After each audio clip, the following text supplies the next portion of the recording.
ਇੱਕ ਇਨਸਾਨ ਦੀ ਕੀਮਤ ਕਿੰਨੀ ਲਗਾਈ ਜਾ ਸਕਦੀ ਹੈ।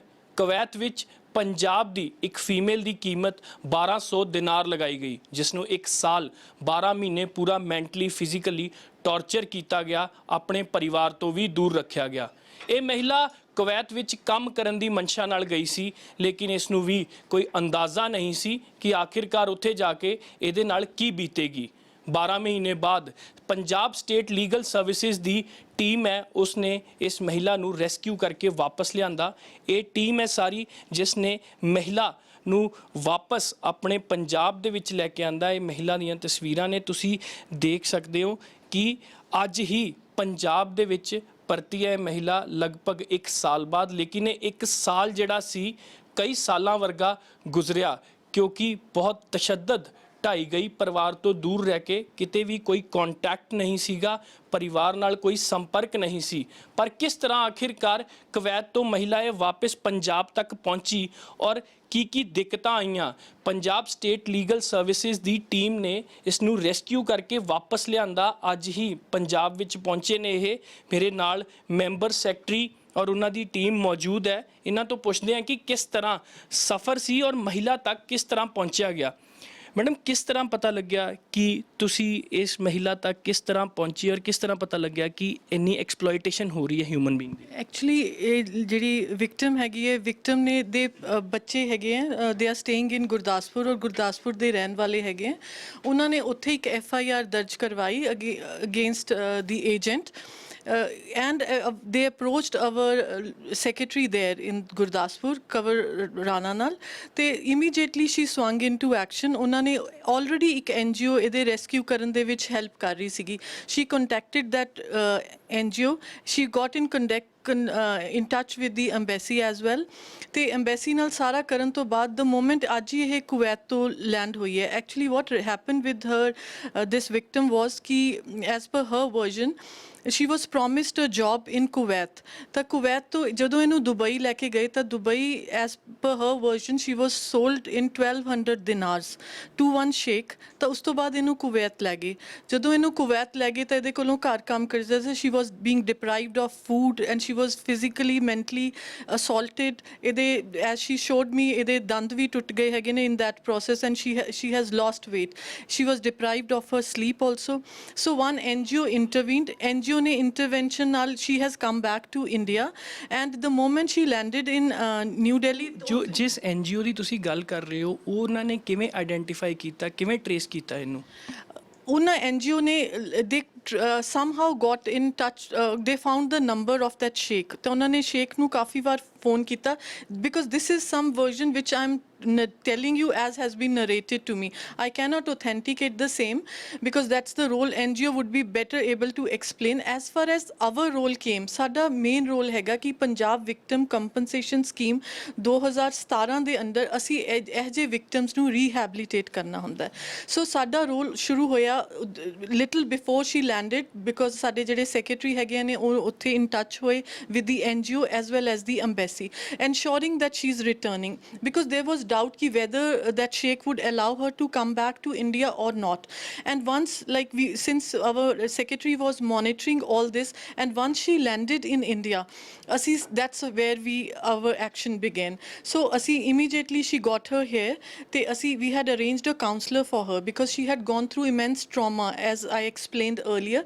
so ਇਹਨਾਂ ਲਈ ਇੱਕ counselor arrange ਕੀਤਾ and ਇਹਨਾਂ ਨੂੰ ਪੰਜਾਬ victim compensation scheme 2017 ਦੇ ਤਹਿਤ we awarded her 1 lakh compensation। we gave her a check today and also right after this we are sending her for medical treatment because she's in a very fragile state। she can't even walk, her voice is slurring। even the counselor suggested that she needs some medical intervention।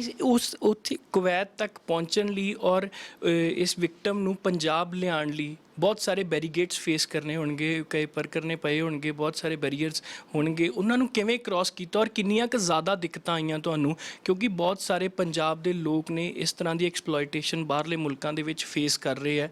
ਤਾਂ ਸ਼ਾਇਦ ਇੱਕ message ਜਾ ਸਕੇ ਸਾਰਿਆਂ ਨੂੰ ਕਿ ਇਹ process follow ਕਰੋ ਅਤੇ ਤੁਹਾਡੀ ਵੀ ਜਿਹੜਾ ਰੈਸਕਿਊ ਹੋ ਸਕਦਾ।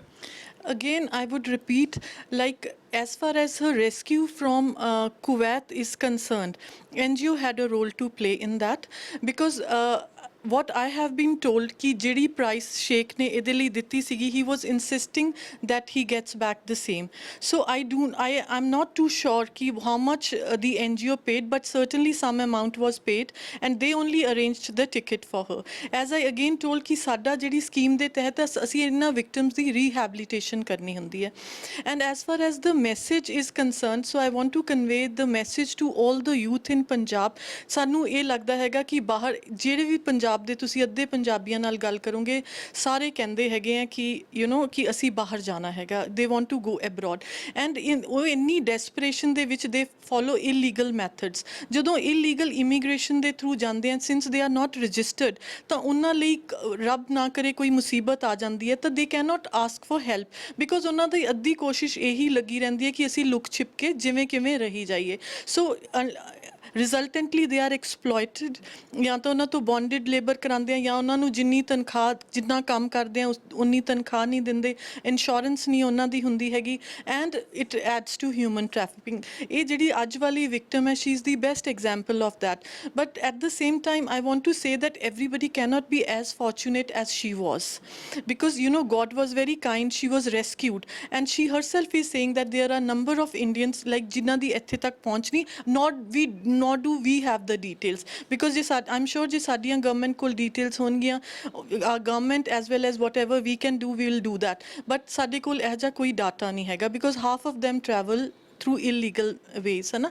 So मेरा message यही हैगा कि whenever you choose to go abroad, ਜਿਹੜੇ ਏਜੰਟ ਦੇ ਥਰੂ ਜਾਂਦੇ ਹੋ ਉਹਨੂੰ ਬਹੁਤ ਧਿਆਨ ਨਾਲ ਦੇਖੋ, ਉਹਦੇ ਕ੍ਰੈਡੈਂਸ਼ੀਅਲਸ ਦੇਖੋ. ਬਿਲਕੁਲ ਸਹੀ ਗੱਲ ਕਹੀ ਹੈ. ਪੰਜਾਬ ਦੇ ਵਿੱਚ ਵੱਡੇ ਪੱਧਰ ਤੇ ਸਪੈਸ਼ਲੀ ਯੂਥ ਡੈਸਪਰੇਟ ਹੈ ਪੰਜਾਬ ਛੱਡਣ ਲਈ, ਬਾਹਰਲੇ ਮੁਲਕਾਂ ਦੇ ਵਿੱਚ ਸੈਟਲ ਡਾਊਨ ਹੋਣ ਲਈ. ਇਹ ਪੰਜਾਬ ਦਾ ਇੱਕ ਵੱਡਾ ਟ੍ਰੈਂਡ ਹੈ. ਲੇਕਿਨ ਅੱਜ ਇਸ ਮਹਿਲਾ ਦੇ ਮੂੰਹੋਂ ਇੱਕ ਜ਼ੁਬਾਨੀ ਕਹਾਣੀ ਵੀ ਸੁਣਦੇ ਹਾਂ, ਕਿਉਂਕਿ ਇਹ ਮਹਿਲਾ ਵੀ ਬਾਹਰ ਕੰਮ ਕਰਨ ਲਈ ਗਈ ਸੀ, ਲੇਕਿਨ 1 ਸਾਲ ਬਾਅਦ ਵਾਪਸ ਪਰਤੀ ਹੈ, ਤੇ ਇਹਨਾਂ ਦੀ ਕਹਾਣੀ ਵੀ ਜਾਣਾਂਗੇ.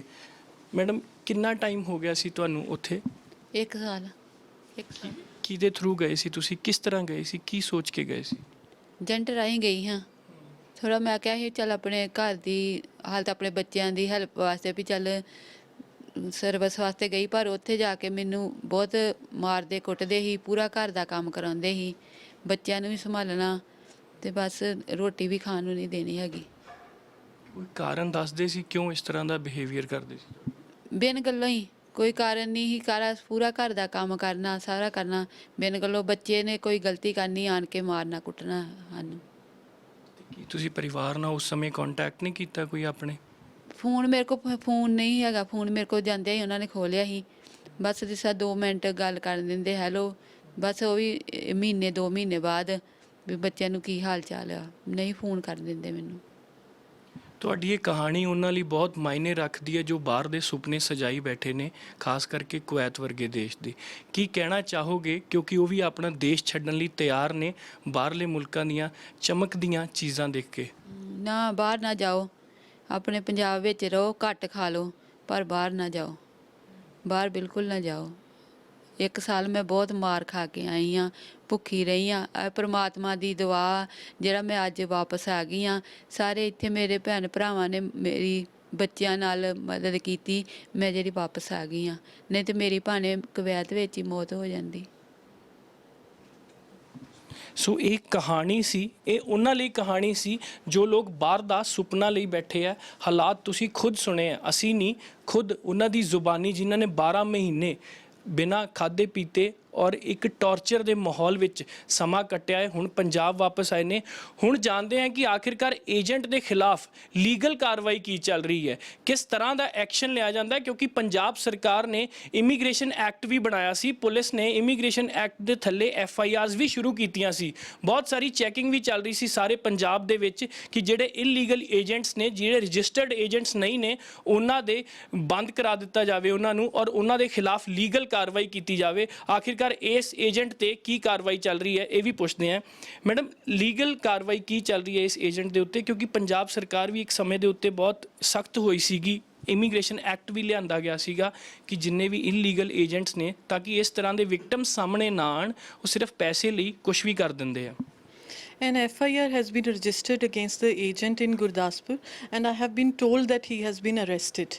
And the investigation is in process. And for whatever is going on in investigation, the SSP Gurdaspur would be the best person to disclose on this.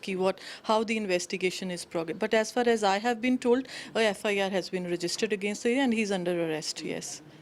ਗੱਲ ਸਿਰਫ ਇੱਕ FIR ਦੀ ਨਹੀਂ, ਗੱਲ ਇਹ ਟ੍ਰੈਂਡ ਦੀ ਹੈ ਕਿ ਜਿਹੜੇ ਇਲੀਗਲ ਏਜੰਟਸ ਇਸ ਤਰ੍ਹਾਂ ਦਾ ਨੈਕਸਸ ਰਨ ਕਰ ਰਹੇ ਹੈ, ਜਿਹੜੇ ਇਸ ਕੰਟਰੀ 'ਚੋਂ ਲੋਕ ਲਿਜਾਂਦੇ ਔਰ ਉੱਥੇ ਵੇਚ ਦਿੰਦੇ ਹੈ, ਟ੍ਰੈਫਿਕਿੰਗ ਹੁੰਦੀ ਹੈ। ਇਹ ਇੱਕ ਬਹੁਤ ਗੰਦਾ ਔਰ ਮੰਦਭਾਗਾ ਬਿਜ਼ਨਸ ਹੈ ਔਰ ਜਿਸ ਨੂੰ ਲੀਗਲੀ ਔਰ ਸੋਸ਼ਲੀ ਅਸੈਪਟ ਨਹੀਂ ਕੀਤਾ ਜਾ ਸਕਦਾ। ਉਸ ਲਈ ਤੁਹਾਡੀ ਲੀਗਲ ਸਟੇਟ ਅਥਾਰਟੀ ਕੀ ਕਰ ਰਹੀ ਹੈ?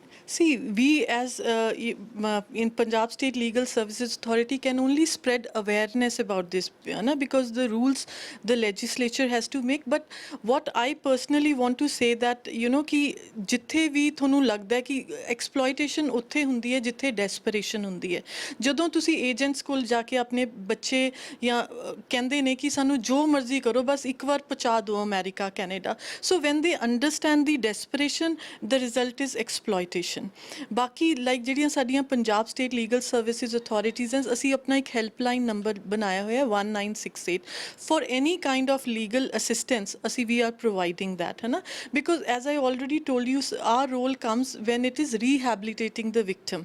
ਠੀਕ ਹੈ, ਸੋ ਵੀ ਸਟੈਪ ਦੇਅਰ। ਤਾਂ ਮੈਂ ਤਾਂ ਇਹੀ ਸਭ ਨੂੰ ਇਹੀ as we should spread awareness and rather school colleges ਦੇ ਵਿੱਚ ਹਰ ਜਗ੍ਹਾ ਇਹ ਮੈਸੇਜ ਪਹੁੰਚਾਉਣਾ ਚਾਹੀਦਾ ਹੈਗਾ, setting these stories in front ਕਿ ਕੀ ਫੇਟ ਹੁੰਦਾ ਹੈ ਇਹ ਜੇ, like when you get desperate to go abroad, ਜਾਓ but follow the proper procedure. ਆਪਣੇ ਰਾਈਟਸ ਪੁੱਛੋ, ਕੀ ਤੁਹਾਡੇ ਰਾਈਟਸ ਹੈ, ਕੀ ਤੁਹਾਡੀਆਂ ਸਿਕਿਉਰਿਟੀ ਹੈ, ਕੀ ਤੁਹਾਡੀ ਸੇਫਟੀ ਹੈ, ਕੋਈ ਇੰਸ਼ੋਰੈਂਸ ਹੈਗੀ ਹੈ, ਵੇਅਰ ਯੂ ਆਰ ਗੋਇੰਗ, ਹੈ ਨਾ। not in the desperation ਵੀ ਬਸ ਇੱਕ ਵਾਰ ਅਸੀਂ ਜਹਾਜ਼ ਚੜ੍ਹ ਕੇ ਬਸ ਫੋਰਨ ਲੈਂਡ ਤੇ ਲੈਂਡ ਕਰਨਾ ਹੈ। this is what lands into all this. yes, thank you. ਸੋ ਇਹ ਸੀ ਕਹਾਣੀ ਕੁਵੈਤ ਤੋਂ ਪਰਤੀ ਉਸ ਮਹਿਲਾ ਦੀ ਜਿਸ ਨੇ 1 ਸਾਲ ਟੌਰਚਰ ਦੇ ਵਿੱਚ ਬਿਤਾਇਆ।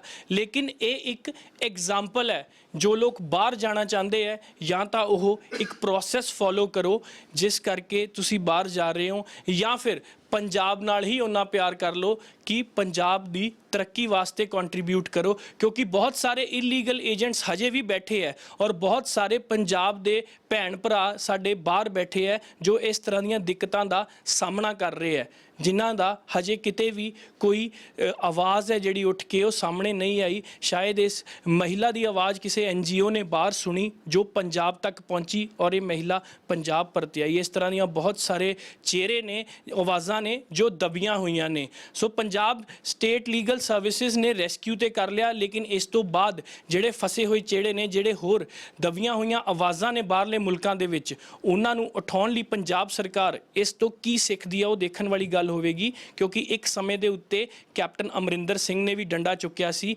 ਇਲੀਗਲ ਏਜੰਟਸ ਦੇ ਖਿਲਾਫ, ਲੇਕਿਨ ਸ਼ਾਇਦ ਉਹ ਹੁਣ ਡੰਡਾ ਢਿੱਲਾ ਪੈ ਗਿਆ, ਜਿਸ ਕਰਕੇ ਇਸ ਤਰ੍ਹਾਂ ਦੀਆਂ ਵਾਰਦਾਤਾਂ ਦੁਬਾਰਾ ਤੋਂ ਸਾਹਮਣੇ ਆ ਰਹੀਆਂ ਨੇ। ਕੈਮਰਾ ਪਰਸਨ ਗੁੰਜੀਤ ਕੁਮਾਰ ਦੇ ਨਾਲ ਅਮਨਦੀਪ ਦੀਕਸ਼ਿਤ, ABP ਸਾਂਝਾ, ਚੰਡੀਗੜ੍ਹ।